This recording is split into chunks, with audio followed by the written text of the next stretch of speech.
Welcome back to the Vault. Today, we are opening the file on the biggest, darkest, and most controversial chapter yet, Season 4. This is where the story grew up.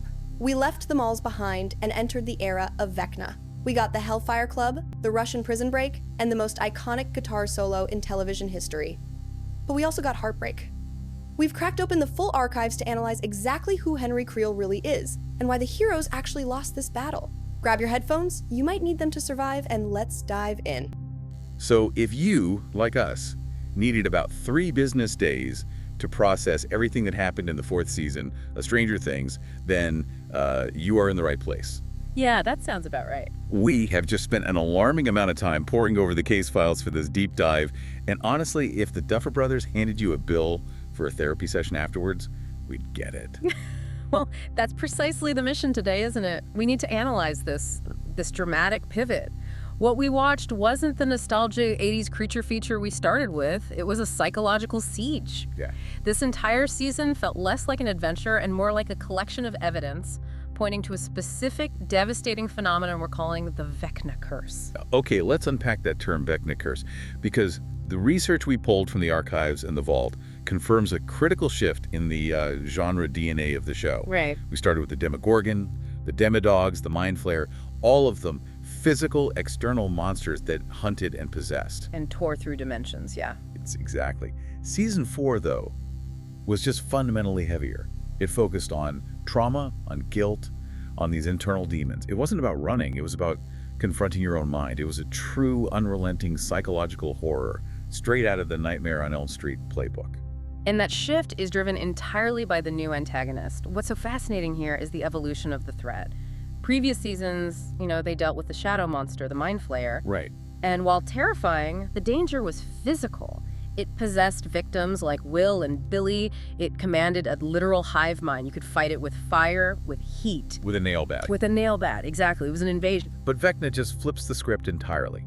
He's not interested in mass possession. He's more like a psychic assassin targeting individual weakness. Precisely. And we know from the case files that his chosen victims, people like Chrissy and Fred, they were not random targets at all. They were already suffering from deep, unaddressed mental distress, crippling anxiety, symptoms of PTSD. Before Vecna ever found them. Yes, before he ever found them.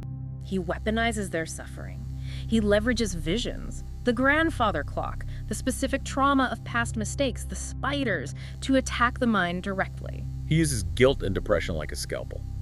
He doesn't need to physically invade you. To control, he just isolates the victims psychically and forces them to relive their worst moments, draining them until they break. That makes the horror so much more visceral, doesn't it? Yeah. Because the monster is, in essence, generated by the victim's own worst memory. It absolutely is. It moves the conversation from how do we kill the monster to how do we heal the wound. And that raises the stakes existentially. I mean, if the monster is your own guilt, where do you even run?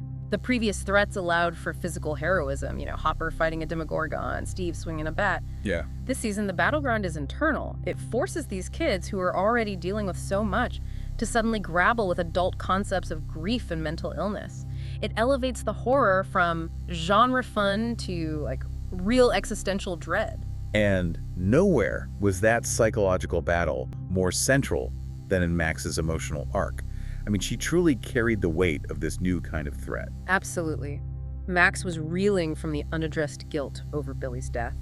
She was struggling with severe insomnia, waking up in cold sweats, and, relying on pills just to, as she put it, dull the pain. She was a walking target for the Vecna curse. The perfect target, precisely because of that unaddressed grief. And what the archives confirm is the specific vulnerability Vecna has. This connection between memory and reality. The moment Max realizes she's trapped inside Vecna's psychic realm, the only thing that can break his possession is an immediate, powerful anchor to her true self. And that's where the power of music becomes a literal documented lifeline. Playing her favorite song, Running Up That Hill by Kate Bush, was the specific critical tactic they used. An amazing track. Incredible. And that track, a deeply personal piece of her memory, was strong enough to break Vecna's hypnotic grip and allow her to escape the Upside Down. It's just such an incredible piece of storytelling, turning a Kate Bush track into an actual survival tool. It proves that Vecna's power is strong, but personal, cherished memories. They're an even stronger shield. Well, if you look at the mechanics of it, it confirms that Vecna's power requires the victim to be totally isolated and focused on their trauma. When the music provided a counter-narrative, a positive, powerful memory, it created a kind of interference pattern he couldn't overcome. A way to ground yourself. It's the ultimate defense mechanism against an entity who attacks your core identity. That emotional arc was huge, but we have to shift gears now to the massive villain reveal, which, I mean, it completely reframes the entire mythology of the show. It really does. Vecna isn't just another monster from the Upside Down, he is the origin story. This is the bombshell revelation that changed everything we thought we knew. We synthesized the history from the case files. Vecna's human identity is Henry Creel, the son of Victor Creel. The material confirms he was an inherently psychopathic child who used his psychic abilities to murder his own mother and sister back in 1959. Which leads directly back to Hawkins' lab, confirming that the horrors we've seen weren't just, accidental incursions. Henry Creel was Dr. Brenner's first subject. Number 1. 001. 001. Brenner was essentially trying to reproduce and control this powerful, innate psychopath. And what's crucial here is that Brenner failed to truly contain him. The story then converges with Eleven's past. Elle, after being isolated and manipulated by Brenner, was befriended by the kind orderly. Who was, of course, Henry Creel in disguise. Right. And Elle, believing she was helping a friend escape Brenner's clutches, removed the device that was suppressing his powers. Just a moment of supreme, tragic naivete. The moment that restraint was gone, the orderly went on a horrific massacre, brutally murdering everyone in the lab. It was a catastrophic, self-inflicted wound by Brenner and his whole program. Yeah. And Eleven, in a moment of just pure defensive terror, fought back. She overpowered him, and without fully understanding the destructive magnitude of her own power, she banished him into the Upside Down. And in doing so, she inadvertently ripped open the very first portal. The first one, creating the wound in reality that has haunted Hawkins ever since. He is, as we suspected all along, Eleven's dark mirror. He shares her powers, but he views humanity as a pestilence and seeks to impose his twisted, nihilistic order on the world. The archives confirm it. He's the general, the architect. And that role as the architect clarifies the biggest lingering mystery, the Mind Flayer. Vecna later revealed that the shadow monster was merely a formless ambient cloud of particles until Henry Creel 001 possessed it. So he shaped it. He shaped the Upside Down in his own image and created the creature we called the Mind Flayer. That monster was simply his first tool, a psychic extension of Vecna himself. Wow. So every horror the kids have faced, from season 1 onward, it all traces back to the trauma inflicted by Henry Creel. Every single bit of it. Okay, so we've established the massive supernatural threat, but the season was also deeply rooted in a real-world sociocultural threat, the return of the 1980s satanic panic. Oh, yeah. This threat came not from the Upside Down, but from the people of Hawkins themselves. And that narrative choice was just brilliant. The focus on Eddie Munson, the charismatic outcast leader of the Hellfire Club, their Dungeons & Dragons group, was the perfect vehicle to explore genuine 80s hysteria. Right. When Chrissy was murdered in Eddie's trailer, the town didn't look for an explanation in a hidden dimension. No, they looked for the easy scapegoat. And the archives show how swiftly Jason Carver, the clean-cut basketball captain, capitalized on that fear. He immediately led his jock gang, labeling Eddie and the entire Hellfire Club as satanic devil worshippers. They pushed the narrative that D&D was a gateway to actual ritualistic murder. Demanding vigilante justice. This shows the town of Hawkins turning on its outcasts, proving that hysteria and moral panic are just as destructive as any physical creature.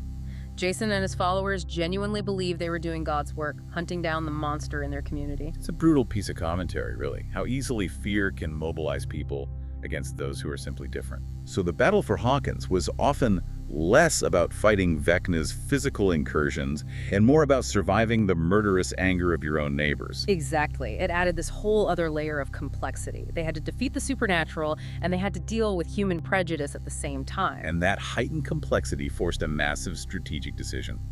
The case files detail how the protagonists were split across 3 major global fronts for the first time.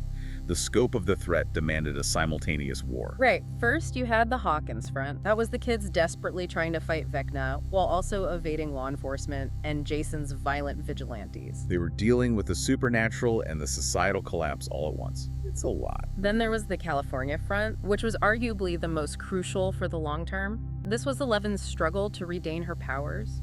She went to that secure facility and entered this sensory deprivation tank. Nina. Project Nina. Right, Nina. And that's where she was forced to relive her traumatic memories of the lab, specifically confronting 001 and Brenner's manipulation. That was a battle for her identity, wasn't it? To get her power back, she had to face the source of her original trauma. Exactly. It was a psychic boot camp. She was trading physical safety for massive emotional risk. And finally, the completely explosive Russia front, which felt almost like a different high-octane action film. Totally. Hopper's escape attempt, his recapture, Joyce and Murray's chaotic rescue mission. All leading up to him fighting the Demogorgon in gladiatorial combat inside a Soviet prison. Yeah. The three fronts confirmed the global scope of this thing. It stretched their resources to the absolute limit and ensured that no single group could rely on the others for immediate backup. Which brings us to the devastating conclusion. If earlier seasons ended in, clear though costly victories, Season 4 delivered a painful, genuine Empire Strikes Back ending. It did. The Vault confirms that the final outcome was just a disastrous defeat for our heroes. The cost was immediate and palpable. I mean, the most tragic loss was Eddie Munson. He sacrificed himself, overcome by a swarm of Demobats, buying crucial time for the others. A noble but just devastating end for a character who was hunted and misunderstood the whole time. And then there's Max. She died momentarily after Vecna's final attack. And that attack was tragically enabled by Jason's interference, proving the human threat and the supernatural threat were linked right to the very end. The consequences of that brief death were massive. While 11 managed to revive Max, she is currently in a deep coma. The case files describe her as being blind and broken. And crucially, when Elle tries to reach her mind, she can only find a vast, echoing darkness. Which means Vecna didn't just injure her physically. His psychic damage is so profound, suggesting that even if she wakes up, the mental fight is far from over. And the physical devastation is the final, undeniable proof of their defeat. We know from the Vault that Max's momentary death completed Vecna's ritual, 4 victims. Which immediately opened 4 massive gates, these scars across the town, physically splitting Hawkins open. Dark plumes, storms, upside-down spores, and ash are now literally merging with reality. Vecna's plan is fully in motion, and will confirm the terrifying truth as they all stood there looking over the destruction. Vecna's still alive. He's still alive, and he's preparing for his final phase. The enemy won the strategic war.